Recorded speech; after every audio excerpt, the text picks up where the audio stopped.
नमस्कार, hello doctor में आप सभी का स्वागत है। मैं हूं हेमंत और आज हम बात करेंगे जैसे कि अभी बरसात के बाद से देखा जाए कि डेंगू के मामले बढ़ रहे हैं, काफ़ी मामले आ रहे हैं, कुछ इसमें घटनाएं भी हो रही हैं। तो ये डेंगू क्यों बढ़ रहा है, कैसे बढ़ रहा है, इससे बचाव के लिए क्या सावधानियाँ रखनी चाहिए और क्या ऐसी सावधानियाँ रखें ताकि ये बीमारी हो ना, और हो तो किस तरह से बचाव संभव है। इस संबंध में हमें बात करने के लिए हमारे साथ एक खास मेहमान स्टूडियो जुड़ चुके हैं। डॉक्टर सुनील महावर जी, आपका बहुत बहुत स्वागत है। डॉक्टर सुनील महावर सीनियर फिजिशियन हैं और वर्तमान में आप सवाई मानसिंह मेडिकल कॉलेज जयपुर में प्रोफेसर हैं और आप मेडिसिन के प्रोफेसर हैं। आपने मेडिसिन में एमडी किया है, साथ ही आप सीएमसी वेल्लोर में संक्रामक रोगों की विशेषज्ञता कर चुके हैं। आपको करीब 18 वर्षों का अनुभव है। आप दिल्ली के राम मनोहर लोहिया अस्पताल, लेडी हार्डिंग मेडिकल कॉलेज और सफदरगंज हॉस्पिटल में भी अपनी सेवाएँ दे चुके हैं। अब तक आपके आधा दर्जन से अधिक अवार्ड मिल चुके हैं, जिनमें भारत सरकार के ओर से भी, स्वास्थ्य मंत्रालय से भी आपको अवार्ड मिल चुका है। और आप कई सारे मेडिकल जर्नल हैं जो है उसके जुड़े हुए हैं और आपके 30 से ज़्यादा रिसर्च पेपर प्रकाशित हो चुके हैं। सर, अभी जो बात कर रहे हैं डेंगू की, तो डेंगू के मामले क्यों बढ़ रहे हैं और क्या ऐसी स्थिति है, किस तरह की संभावना है, किस तरह से बचाव किया जाए इस पे। तो पहले ये है कि डेंगू के मामले जो अब सर्दी शुरू हो रही है, तो मामले क्यों अब बढ़ रहे हैं? सर, इसमें अपन एक थोड़ा वाइड लेते हैं। एक जो हम बात करेंगे, ये बात करेंगे हम जुलाई अगस्त के बाद बारिश के महीने में और नवंबर तक के बीच की। इस समय क्या बारिश होती है, बारिश होने के बाद झाड़ियाँ, वेजिटेशंस होते हैं, पानी का ठहराव होता है, मच्छर पनपते हैं, मक्खियाँ पनपती है। तो जनरली क्या होता है कि एक बीमारियों की एक बाढ़ सी आ जाती है इस सीज़न में। बिल्कुल। हम अगर बात करें तो मौसम में टेम्परेचर में अंतर आता है दिवाली के बाद। तो पहले बात करते हैं मच्छर से जो जनरली होता है वो अभी डेंगू है जो सबसे ज़्यादा फैल रहा है। डेंगू के अलावा चिकनगुनिया होता है इस सीज़न में। इस सीज़न में भी मलेरिया कॉमन होता है। दूसरे, अगर मौसम चेंज जो होता है, वेरिएशन होते हैं, तो वेरिएशन होने की वजह से वायरस एक्टिव हो जाता है। तो इन्फ्लुएंजा कॉमन है, जिसको कॉमन कोल्ड बोलते हैं, पेरा इन्फ्लुएंजा, ये एक सीज़न आता है सर। तीसरा, जब झाड़ियाँ होती है, झाड़ियों के ऊपर जो मैंने एक रोग था स्क्रब टाइफस, जो काफ़ी ज़्यादा देखा गया है, उसकी भी, क्योंकि मृत्यु दर अगर एक बार कॉम्प्लिकेटेड हो जाता है रोग तो मृत्यु दर ज़्यादा रहती है स्क्रब टाइफस में। वो बायलेटरल न्यूमोनिया करके आता है, न्यूमोनिया दोनों फेफड़ों में, डबल न्यूमोनिया जिसको बोलते हैं, या फिर इन्फेक्शन करके आता है दिमाग में, एनकेफेलाइटिस करके आता है, या सिंपल पेनसाइटोपिनिया करके आते हैं। तो तीनों चारों रोगों के बारे में अपन एक बार डिस्कस कर लेते हैं कि ये रोग इस समय कॉमन होते हैं। बात करते हैं डेंगू की। सबसे पहले डेंगू का डर बहुत रहता है, खौफ रहता है कि डेंगू हो गया, होना भी चाहिए। डेंगू की 4 स्ट्रेन होती है। मैं इसलिए बता रहा हूँ क्योंकि बहुत ज़्यादा साइंटिफिकली उसमें नहीं जाएंगे हम लोग। हम एक आम आदमी की भाषा या आम आदमी की तरह से डेंगू को किस तरह समझा जा सकता है उस चीज़ में हम बात करेंगे जी। शुरू में डेंगू में क्या होता है कि एक ब्रेकबोन फीवर है, हड्डी तोड़ बुखार है, जिसमें बुखार होता है बहुत तेज, 102 103 तक बुखार होता है। कमर में दर्द होता है, हाथ पैरों में दर्द जिसको माइल्जियाज बोलते हैं, और सिर दर्द होता है। सिर दर्द में फ्रंटल में होता है, यहाँ पे सामने होता है। पेशेंट की एक कंप्लेन स्पेसिफिक होती है, डॉक्टर साहब आंखें घुमाता हूँ तो भी दर्द होता है, रेट्रो ऑर्बिटल पेन होता है, बहुत तेज दर्द होता है। तो अगर क्लासिकल डेंगू के हम लोग जो मेडिकल साइंस के हिसाब से 2 तरह का क्राइटेरिया में रखा है, 97 का एक क्राइटेरिया था और 2009 का अलग क्राइटेरिया था। 97 में क्राइटेरिया में था डेंगू फीवर था, उसके बाद डेंगू हेमरेजिक फीवर था और डेंगू शॉक सिंड्रोम है। ये केवल मैं एक टेक्निकल टर्म बता रहा हूँ। अब जो नया क्राइटेरिया पेशेंट के ट्राइज के हिसाब से है, ट्राइज का मतलब जब बहुत सारे पेशेंट आते हैं तो आप कैसे मैनेज करोगे, उसको ट्राइज बोलते हैं। सीवियरिटी कैसे डिसाइड करोगे, तो dengue without warning sign, dengue with warning sign, और तीसरा है सीवियर डेंगू। तो अपन इसी पे डिस्कस करते हैं जी। डेंगू विदाउट वार्निंग साइन, जैसे मैंने आपको बताया, सिर दर्द है, बॉडी एक है, हाथ पैरों में दर्द है, हल्के हल्के से निशान भी हो सकते हैं चेस्ट पे, हाथ पैरों में, जिसको हम मोबिलिफॉर्मिक रेसेस बोलते हैं, मैकुलर रेसेस, बहुत छोटे छोटे से निशान, दाने लाल रंग के पेशेंट के शरीर पे आ जा सकते हैं। बुखार बहुत तेज होता है, इसमें 102 103 बुखार जो रहता है वो जनरली 3 से 5 दिन, किसी केस में 7 दिन तक भी बुखार एक्सटेंड कर जाता है, लेकिन फीवर रहेगा बहुत तेज। 2 चीज़ें इंपॉर्टेंट है, बुखार अपने एक जो पीरियड होता है उसके हिसाब से उतरेगा, 102 हो या 103 हो। पैरासीटामोल सिंपल टैबलेट है जो बुखार के लिए डेंगू में हम लोग प्रिस्क्राइब करते हैं, क्योंकि बाकी जो दवाइयाँ होती है, चाहे इटोरिकोक्सिब हो या निमोसुलाइड हो या एस्प्रिन हो या कॉम्बीफ्लेम हो, ये प्लेटलेट को डाउन करती है। और डेंगू में सब लोग जानते हैं कि प्लेटलेट कम होती है, तो ये गोलियां नहीं देनी होती है। फीवर अगर आपको उतारना है तो जैसे ज़मीन पे सिंपल पोछा लगाते हैं नॉर्मल पानी से, तो कपड़े उतार के रिमूव करके और एक बार पूरा ज़मीन के जैसे पोछा लगाते हैं, पूरे मरीज के शरीर पे एक बार पोछा लगाओ, 2 से 3 मिनट वेट करो, इवेपोरेशन से अपने आप बुखार उतर जाएगा 1 या 2 बार लगाने से। पर पेन किलर नहीं देनी है, कोई मेडिसिन ज़्यादा नहीं देनी है। पैरासीटामोल एक सेफ मेडिसिन। तो डेंगू विदाउट वार्निंग साइन की बात हुई। अब डेंगू विद वार्निंग साइन क्या हो सकता है कि हम लोग जो ट्रीटमेंट कर रहे हैं पेशेंट का घर पे, डॉक्टर के प्रिस्क्रिप्शन अपने ले लिया है, ट्रीटमेंट घर पे चालू कर, वार्निंग साइन ऐसे क्या हुआ कि हमें दोबारा डॉक्टर को दिखाने की जरूरत पड़ रही है, या तो उल्टी हो, परसिस्टेंट वोमिटिंग हो, पेट में दर्द हो, क्योंकि इसमें क्या होता है थर्ड स्पेस फ्लूइड लॉस होता है, तो पेट दर्द रहता है, पेट में जबरदस्त दर्द होता है, गॉल ब्लैडर एडिमा हो जाता है, पेट में पानी भर जाता है, फेफड़ों में पानी भर जाता है, सांस फूलने लग जाता है और पेशेंट शॉक में जाने लग जाता है। तो वार्निंग साइन है। वार्निंग साइन पहला पेट में दर्द हो, उल्टी हो, मरीज कुछ खा पी नहीं रहा हो, उसको फेफड़ों में पानी भरने की वजह से सांस लेने में तकलीफ हो, मेंटल अल्टर्ड मेंटल, मरीज बेहोशी जैसी कंडीशन में जाओ, तो this is classical dengue with warning sign. Third phase की बात करते हैं सीवियर डेंगू। सीवियर डेंगू में हम मानते हैं एंड ऑर्गन डैमेज, आपका कोई एंड ऑर्गन डैमेज होगी, जैसे लीवर में liver enzyme more than 10 time बढ़ गए आपके, एक्यूट किडनी इंजरी होगी आपके गुर्दों में, या आपके ब्रेन में अल्टर्ड सेंसोरियम हो गया है, हेमरेज हो गया, ब्रेन हेमरेज हो गया, तो इसको एंड ऑर्गन डैमेज जो सीवियर डेंगू में होता है। तो ये तो मैंने आपको क्लिनिकल सिम्टम्स बताएं। पहले 3 से 5 दिन तक हाई ग्रेड फीवर रहता है, डेंगू फीवर। उसके बाद आता है critical phase, then recovery phase. तो पहले डेंगू फीवर वाली फेब्राइल फेज होगी, देन क्रिटिकल फेज होगी, देन रिकवरी फेज। इसके अलावा अगर मैं बात करूं जो फेब्राइल फेज, जिसको मैंने बताया आपको 102 103 डिग्री तक बुखार है, उसके बाद आती है क्रिटिकल। जैसे ही बुखार उतरता है डिफरवेसेंस फेज, प्लेटलेट के खिलाफ एंटीबॉडी बन जाती है और प्लेटलेट कम होना चालू हो जाता है। प्लेटलेट कितना कम होता है ये 3 चीज़ों पर डिपेंड करता है। होस्ट के फैक्टर पे, मरीज के ऊपर डिपेंड करता है। सेकंड, अगर सेकंड बार इन्फेक्शन हुआ है उसके 2 साल बाद, प्राइमरी इन्फेक्शन पहले कभी हुआ 2 साल बाद, तो एंटीबॉडी होती है तो प्लेटलेट ज़्यादा गिरती है, 2 साल बाद इन्फेक्शन हुआ है तो। और तीसरी, मरीज को क्या ट्रीटमेंट चालू किया गया है। कोई स्पेशल ट्रीटमेंट नहीं है डेंगू का, ऐसा नहीं है कोई स्पेशल ट्रीटमेंट है। तो डिफरवेसेंस पीरियड में क्या होगा कि उसकी प्लेटलेट कम हुई। प्लेटलेट कम हुई, किसी पेशेंट की जनरली 1 लाख तक आती है, किसी की 70,000 तक आती है, किसी की 50,000 तक आती है। प्लेटलेट बढ़ाने की कोई दवाई नहीं है, कोई स्पेशल मेडिसिन नहीं है कि जिससे प्लेटलेट बढ़ जाए।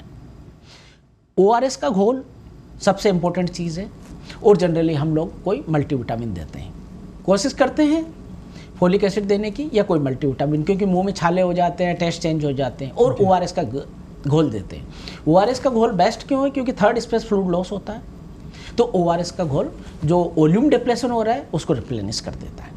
लेकिन अगर पेशेंट के वार्निंग साइन है तो ORS के घोल से काम नहीं चलता, उसको एडमिशन की जरूरत पड़ती है। Third, recovery phase. Recovery phase में अपने आप प्लेटलेट बढ़ना स्टार्ट हो जाते हैं। एक बार प्लेटलेट बढ़ना स्टार्ट हो गई तो फिर धीरे धीरे वो बढ़ती रहती है, फिर कम होती नहीं है। Recovery phase generally critical phase ये 24 से 48 घंटे तक रहती है, उसके बाद 72 आवर बाद रिकवरी फेज चालू हो जाती है। रही बात प्लेटलेट ट्रांसफ्यूजन की, बहुत सारा मिथ है कि प्लेटलेट ट्रांसफ्यूजन 1 लाख के नीचे करा लेना चाहिए, 50,000 के नीचे नहीं।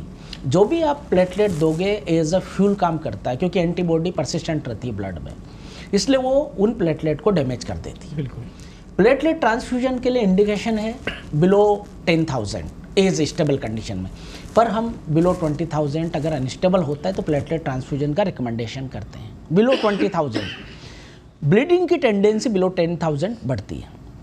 लेकिन अगर पेशेंट के एपिस्टेक्सिस, नाक से खून आ रहा है, पेशाब के रास्ते खून आ रहा है, या टट्टी के रास्ते खून आता है, 3 रूट जनरली होते हैं। मेंस्ट्रुअल ब्लीडिंग फीमेल में, महीना माहवारी चालू हो गई, ज़्यादा माहवारी आ रही है, अनयूजुअल टाइम पे आ रही है, तो फिर हम 50,000 के नीचे भी प्लेटलेट ट्रांसफ्यूजन का रिकमेंडेड कर। पर ये ग्रेडिंग के ऊपर डिपेंड करता है कि ब्लड कितना आ रहा है। तो डॉक्टर अश्विनी मोहन जी फिर से बताएं कि जैसे कि जो लोग, कुछ लोग आते हैं कि कहते हैं नहीं नहीं मेरे मरीज को प्लेटलेट्स चढ़ा दीजिए, तो उसके फ़ायदे होते हैं या नुकसान होते हैं? हाँ सर, जैसे मैंने बताया क्योंकि एंटीबॉडी फॉर्मेशन होती है, एंटीबॉडी फॉर्मेशन जो आपके प्लेटलेट है उसको डिस्ट्रक्शन चालू कर देती है। तो हम आउटर साइड से जो प्लेटलेट देते हैं उसका डिस्ट्रक्शन हो जाता है। जब तक कोई इंडिकेशन नहीं हो प्लेटलेट चढ़ाने की ज़रूरत नहीं पड़ती है। जनरली जैसे मैंने आपको बताया कि ORS का घोल, IV फ्लूइड जो हम लोग देते हैं, हम डेंगू के एडमिटेड पेशेंट में भी ट्रीटमेंट में कोई एंटीबायोटिक यूज़ नहीं करते हैं क्योंकि ये वायरल है, बैक्टीरिया नहीं है। तो no antibiotic, no pain killer, कोई दर्द की गोली नहीं देनी है, नो एस्प्रिन, नो कॉम्बिफ्लेम बुखार उतारने के लिए, नो निमेसुलाइड, ओनली पैरासीटामोल को हम लोग प्रेफरेंस देते हैं। बात अगर आगे बढ़ते हैं तो आगे अगर किसी के ब्लीडिंग हो जाती है, सीवियर ब्लीडिंग हो जाती है, एपिस्टेक्सिस, हेमेटोमेसिस मतलब मुंह से खून आना है, टट्टी के रास्ते खून आना, तो फिर प्लेटलेट हम ट्रांसफ्यूजन देते हैं ताकि स्टेबल कर सके पेशेंट को, पेशेंट के वाइटल स्टेबल कर सके। तीसरा और क्या कर सकते हैं हम डेंगू के लिए, तो ORS का घोल, आप नारियल पानी ले सकते हो, आप प्रोटीन डाइट ले सकते हो, प्रोटीन ज़्यादा ना ले क्योंकि पचने में दिक्कत आती है। कार्बोहाइड्रेट डाइट ले सकते हो आप, मौसम के हिसाब से आप अपना खाना चेंज कर सकते हो। लेकिन जो कुछ अलग से ट्रीटमेंट है कि पपीते के पत्ते का जूस या फिर बकरी का दूध या कीवी, इनका कोई एविडेंस अभी तक कहीं मिला नहीं है। कहीं किसी बुक में कोई रिटर्न नहीं है, किसी विदेशी लिटरेचर में रिटर्न नहीं है, कोई इंडियन लिटरेचर में कोई रिटर्न नहीं है। एक स्टडी हुई थी एक पपीते के पत्ते के जूस की गोली का, तो वो एक स्टडी हुई, उसके बाद कोई स्टडी नहीं। जब तक मेडिकल साइंस में रिपीटेड स्टडी नहीं होती, जब तक कन्फर्मेशन नहीं होता, पेशेंट के फ़ायदे का कन्फर्मेशन नहीं होता, जब तक हम किसी चीज़ को प्रिस्क्राइब नहीं करते हैं। बहुत सी बार क्या होता है, इन चीज़ों की वजह से पेशेंट की वॉमिटिंग हो जाती है, वॉमिटिंग होने की वजह से उसका वॉल्यूम लॉस होता है और प्लेटलेट डाउन होना चालू हो जाता है, क्योंकि ये चीज़ें अनयूजुअल चीज़ें वॉमिटिंग ज़्यादा करती है, तो इसलिए इनको अवॉइड करना चाहिए। दूसरा सबसे इम्पोर्टेंट चीज़ है, मच्छर काटने से रोकने के लिए जो घरों में पानी इकट्ठा रहता है उसको आप अवॉइड करो, क्योंकि दिवाली की सफाइयों में अधिकतर तो पानी अवॉइड हो गया है, हटा दिया है। फिर भी पानी को हटाएं वहाँ से। मच्छर रोधी जो क्रीम होती है वो लगा सकते हैं। मच्छर जो जितने भी बाज़ार में उपलब्ध है रिपेलेंट है मच्छर भगाने के लिए, आप उनको यूज कर सकते हो। पूरी बाहों की सुबह शाम शर्ट पहनो ताकि मच्छर कम से कम काटे। इसी के साथ एक चीज़ अभी जो मैं डिस्कस करना चाहूँगा, क्योंकि अभी जो आ रहा है फीवर, जो पेशेंट आ रहे हैं वो टिपिकल ऐसा नहीं है कि मलेरिया, स्क्रब टाइफस, डेंगू और चिकनगुनिया चारों मिक्स होकर आ रहे हैं। ऐसा नहीं है क्योंकि सिंगल पेशेंट एंटाइटी एक बार में पकड़ने में। बहुत सी बार क्या होता है कि डेंगू में फीवर उतर गया, 3 दिन के बाद रेस्पॉन्स कर गया, चौथे दिन रेस्पॉन्स कर गया फीवर, और छठे दिन वापस फीवर आ गया, क्योंकि बहुत सी बार बाइफेजिक पैटर्न होता है डेंगू में। ये हम कॉमन देखते हैं, एक बार फीवर रेस्पॉन्ड कर गया, पेशेंट ठीक हो गया और 5वें छठे दिन वापस फीवर आ जाता है। इसके साथ कभी कभी क्या होता है कि जो मिक्स आ रहा है, मैंने जैसे बताया कि वेरिएशन हुआ है टेम्परेचर में, तो टेम्परेचर वेरिएशन की वजह से इन्फ्लुएंजा कॉमन कोल्ड बहुत कॉमन है, कॉमन कोल्ड जो बोलते हैं जिसको। बहुत सी बार डेंगू के साथ कॉमन कोल्ड भी आ रहा है, उसके खांसी है, जुकाम है, बुखार है, बुखार तेज है या हल्का है, तो इसके साथ भी पेशेंट प्रेजेंटेशन कर रहा है। तो मल्टीपल प्रेजेंटेशन के साथ पेशेंट आ रहा है। कुछ पेशेंट जो मैंने बताया जैसे स्क्रब टाइफस का है, स्क्रब टाइफस का भी जनरली इनक्यूबेशन पीरियड 7 से 14 डेज या 21 दिन तक होता है। स्क्रब टाइफस में छोटे छोटे माइट्स होते हैं, चिगर्स जिनको बोलते हैं, वो काट लेते हैं। वो काटने की वजह से पेशेंट को काटा हुआ जगह पता नहीं चलती, क्योंकि वहाँ पे न तो खुजली होती है न दर्द होता है। लेकिन जब इन्फेक्शन फैलता है तो सिर दर्द बहुत ज़बरदस्त होता है, उसमें भी फीवर आता है, लिम्फ नोड जो होते हैं ग्लैंड्स वो सूज जाते हैं, बॉडी एक होता है। वो भी प्रेजेंटेशन ऐसे ही करता है शुरू में। तो शुरू में प्रेजेंटेशन में हमें पता नहीं चल पाता है कि क्या प्रेजेंटेशन करके आ रहा है, लेकिन कुछ क्लिनिकल साइन जो सिम्टम्स होते हैं वो डेंगू के स्पेसिफाई होते हैं। स्क्रब टाइफस के इस मैंने कहा कि कुछ लिम्फ नोड सूज गया, 30 से 40% केस में जैसे सिगरेट पंड जैसा जो निशान होता है वो मिलता है कुछ केसेस में। स्क्रब टाइफस की बता रहा हूँ। स्क्रब टाइफस का कुछ एरिया है जैसे सवाई माधोपुर है, करौली है, धौलपुर है, गंगापुर है, ये जो एरिया है सवाई माधोपुर तक, दौसा है, इस एरिया में ये अलवर है, इस एरिया में स्क्रब टाइफस कॉमन है क्योंकि यहाँ झाड़ियाँ बहुत है और बारिश अच्छी होती है उसकी वजह से। तो इस एरिया में स्क्रब टाइफस हम क्लिनिकल देखते हैं कि किस एरिया से, पेशेंट का एरिया पूछा जाता है, आप किस एरिया से हो, आप कहाँ के रहने वाले हो, तो भी हम लोग डायग्नोसिस करते हैं। जहाँ पानी भरा हुआ होता है वहाँ डेंगू की संभावना ज़्यादा होती है। मलेरिया के केस कम आए हुए होते हैं। हम लोग जो मैं आपको बता रहा हूँ ये जनरली क्लिनिकल इन्वेस्टिगेशन के बिहाफ पे, लिटरेचर के बिहाफ पे और हमारा डे टू डे प्रैक्टिस में जो नॉलेज होती है उसके बिहाफ पे बात कर रहा हूँ। तो मलेरिया के केस इस समय कम है क्योंकि इन्वेस्टिगेशन होते हैं SMS में, तो मलेरिया के केस कम आए हैं। डेंगू कुछ हद तक है, स्क्रब टाइफस केस आते हैं, लेकिन हमारे पास सीरियस केस जाता है क्योंकि SMS टर्सरी सेंटर है, तो सीरियस केस ही कॉमन आते हैं स्क्रब टाइफस के। जो होता चिकनगुनिया के केस अब तक देखे नहीं गई है, फिर भी कुछ पेशेंट जोड़ों में दर्द, हल्की जो छोटे जोड़ होते हैं, हाथों में जोड़ों में दर्द करके प्रेजेंटेशन देता है स्मॉल जॉइंट पेन में, और एक time of onset generally common होता है चिकनगुनिया का। तो ये चारों बीमारियां, और एक मैंने बताया इन्फ्लुएंजा भी एक वायरल है। गला खराब होना, गले में दर्द होना, 2 से 3 दिन तक गले में दर्द रहेगा, उसके बाद तीसरे चौथे दिन रिलीफ हो जाता है। सिम्टोमेटिक ट्रीटमेंट होता है, कोई बहुत स्पेसिफिक कोई एंटीवायरल देनी नहीं होती है, उन्होंने एंटीबायोटिक का बहुत ज़्यादा कोई रोल नहीं होता, क्योंकि वायरल बहुत ज़्यादा एक्टिव रहते हैं इस समय। सर जैसे कि आपने बताया कि डेंगू में कुछ केसेस में ऐसा हुआ है कि जिसमें बताया गया है कि जो हाथों में दर्द होता है वो रिएक्टिव रूमेटॉइड आर्थराइटिस होता है, जो कि डेंगू के बाद से होता है। तो ऐसे भी कुछ सिम्टम्स आते हैं क्या? नहीं, डेंगू के बाद तो नहीं, लेकिन अगर बात चिकनगुनिया की करता हूँ तो चिकनगुनिया में ऐसा हुआ है। जो एपिसोड 2006 वाला हुआ था, 2006 में जो एक एपिडेमिक्स हुई थी 6 और 7 में चिकनगुनिया की, उसके बाद कुछ पेशेंटों के 8 से 10 साल तक जोड़ों में दर्द रहे थे। उनमें 1-2% केस में रूमेटॉइड आर्थराइटिस आया, जो गठिया बोलते हैं, 1-2% केस में, जो कुछ स्टडीज़ में आया। उसके बाद 2016 में हमारा SMS का भी पेपर था। 2016 में जब रिपीट हुआ था तब भी 1 या 2% केस में रहे जो जोड़ों में दर्द कंटिन्यूस रहा, बाकी अधिकतर दर्द ठीक हो जाता है। ओल्ड एज वाले पेशेंट है, उनके पहले से किसी को ऑस्टियोआर्थराइटिस है, पहले किसी को रूमेटॉइड आर्थराइटिस है, ऐसे ही अगर पहले से डायग्नोस्ड है, जिनका ट्रीटमेंट चल रहा है, उनकी जोड़ में दर्द की फ्रीक्वेंसी ये चिकनगुनिया के बाद थोड़ी सी बढ़ी है कुछ केसेज। बिल्कुल सर, जैसे अभी डेंगू में एक खाप भी देखने को मिलता है कि जैसे लोगों ने कुछ घरेलू उपचार कर दिया या कुछ लापरवाही करती है जिसमें कि मरीज की जान पे बन आती है। तो ये कंडीशन कब आती है, क्या नहीं करना चाहिए, क्या करना चाहिए, ये हमारे दर्शकों को जरूर बताएं।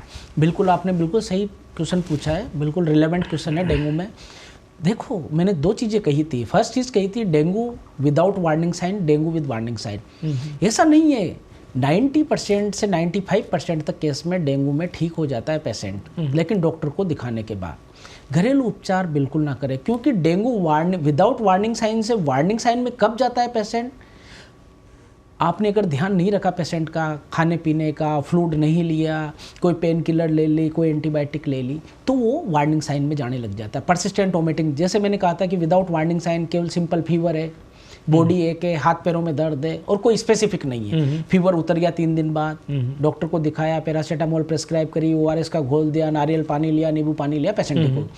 लेकिन अगर परसिस्टेंट वोमिटिंग करता है, वो उल्टी, पेट दर्द, जैसे मैंने कहा पेट में पानी भर जाता है, फेफड़ों में पानी भर जाता है, सांस फूलने लग गया, उल्टी करने लग गया, पेट दर्द होने लग गया, नाक से ब्लड आने लग गया, तो फिर आप तुरंत डॉक्टर को कोई घरेलू इलाज ना करें।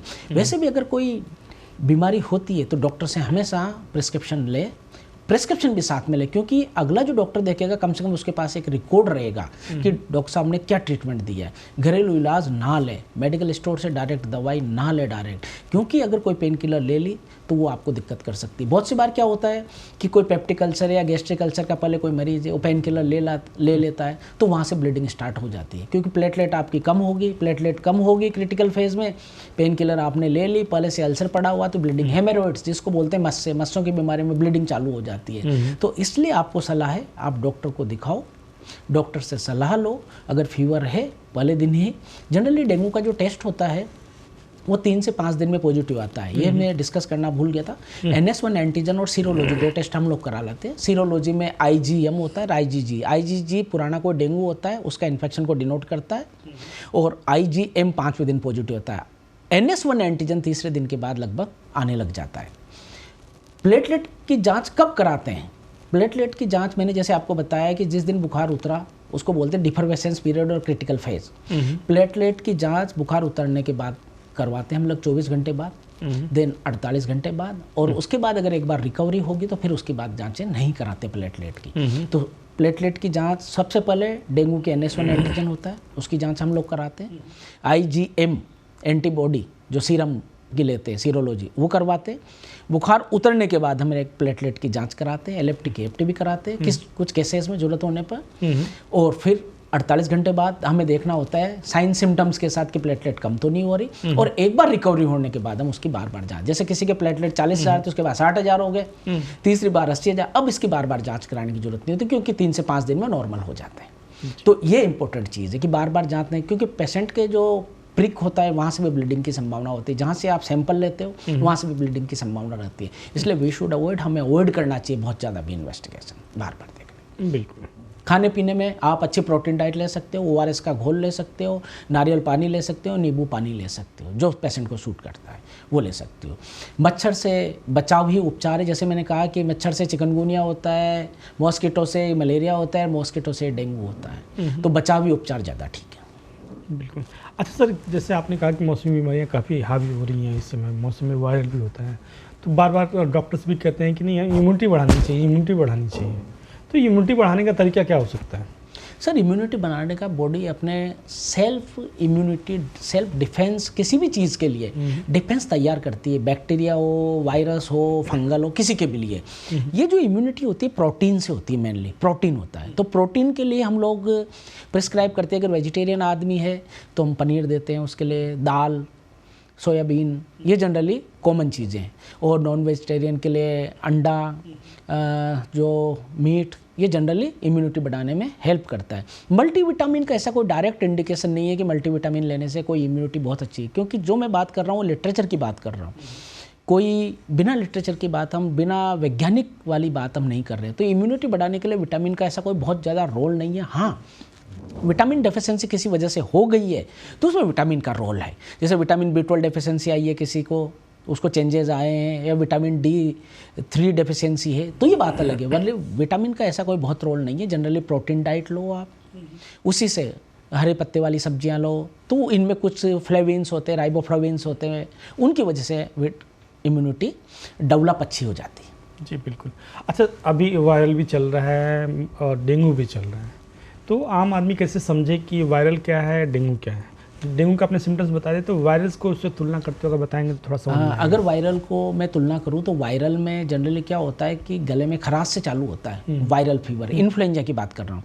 गले में खराश होगा, 24 घंटे पहले प्रोड्रोम चालू हो जाएगा। मरीज को लगेगा मेरे साथ कुछ अनयूजुअल हो रहा है, थकान सी है, बॉडी एक है, हाथ पाँव में दर्द है, मन नहीं लग रहा काम में, थकान हो रही है। उसके बाद गले में दर्द होगा, टॉन्सिल्स में इन्फेक्शन भी हो सकता है, या सिंपल गले में दर्द ही हो सकता है। और उसके बाद उसके गले में दर्द, बुखार 101 102 तक हो सकता है। ये 2 से 3 दिन तक रहेगा। उसके बाद खांसी आएगी और ये रिजोल्व हो जाएगा 3 से 5 दिन में। इन्फ्लुएंजा, कॉमन कोल्ड जिसको बोलते हैं। कुछ पेशेंटों को ध्यान रखने योग्य बातें, जिसके पहले कोई अस्थमा है, पहले कोई न्यूमोनिया डेवलप हुआ है, पल्मोनरी ट्यूबरकुलोसिस का पेशेंट है, ओल्ड है, एज है, 70 ईयर से ज़्यादा है, डायबिटीज़ है, इनके ये थोड़ा सा 5-7 दिन तक चल जाता है। इसमें भी सिम्टोमेटिक ट्रीटमेंट है, कोई एंटीबायोटिक की जरूरत नहीं पड़ती, क्योंकि वायरल की वजह से मोस्ट कॉमन होता है।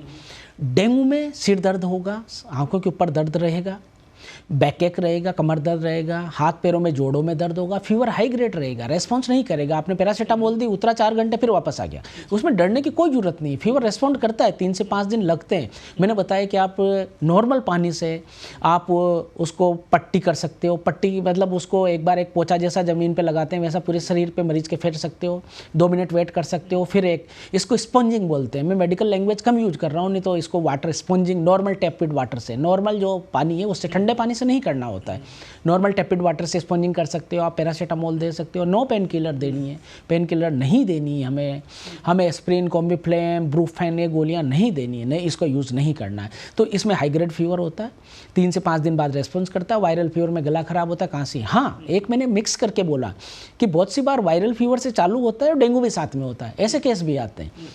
बहुत सी बार सिंपल फीवर आता है, बॉडी एक होता है, पहले दिन, तीसरे दिन ठीक हो गया, क्योंकि डेंगू असिम्प्टोमेटिक भी होता है। ऐसा नहीं है हर मरीज को सारे सिम्टम्स आए। कुछ मरीज के सिम्टम्स नहीं आते, जिनको पहली बार डेंगू होता है सिम्टम्स नहीं आते हैं। बच्चों में जैसे डेंगू के बहुत ज़्यादा सिम्टम्स नहीं आते, 1 या 2 दिन सिम्टम्स थोड़े बहुत आते हैं, असिम्प्टोमेटिक रहता है, कोई सिम्टम नहीं आते, मरीज कंफर्ट रहता है।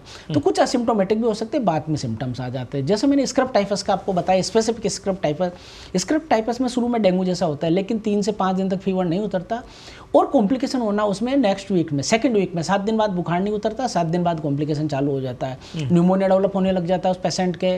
गैस्ट्रोएंटेराइटिस शुरू में हो सकता है, क्योंकि गैस्ट्रोएंटेराइटिस डेंगू में कम देखा गया है। जो मैंने स्क्रब टाइफस बताया उसमें गैस्ट्रोएंटेराइटिस भी डेवलप होने लग जाता है।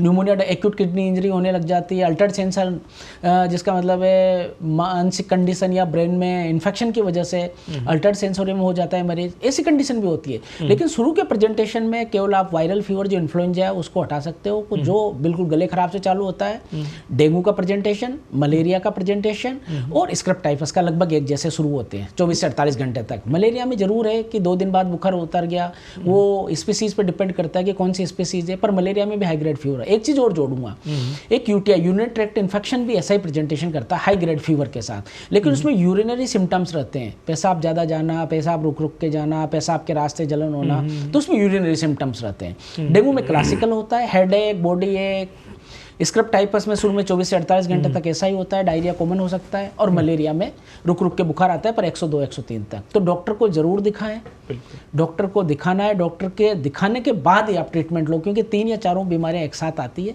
तो फिर बाद में जब कॉम्प्लिकेशन हो जाता है तो बड़ी दिक्कत आती है फिर। बिल्कुल। मौसमी बीमारियों और डेंगू साथ में स्क्रब टाइफस के बारे में विस्तार से जानकारी देने के लिए हम डॉक्टर सुनील महावर जी को बहुत बहुत धन्यवाद कहेंगे कि आपने समय निकाला और हमारे दर्शकों के लिए इतनी महत्वपूर्ण जानकारी दी। हेलो डॉक्टर में आज सिर्फ इतना ही, कल फिर मिलेंगे किसी दूसरे डॉक्टर के साथ, किसी दूसरी बीमारी पर चर्चा कीजिए। हमें दीजिए इजाज़त, नमस्कार। Thank you.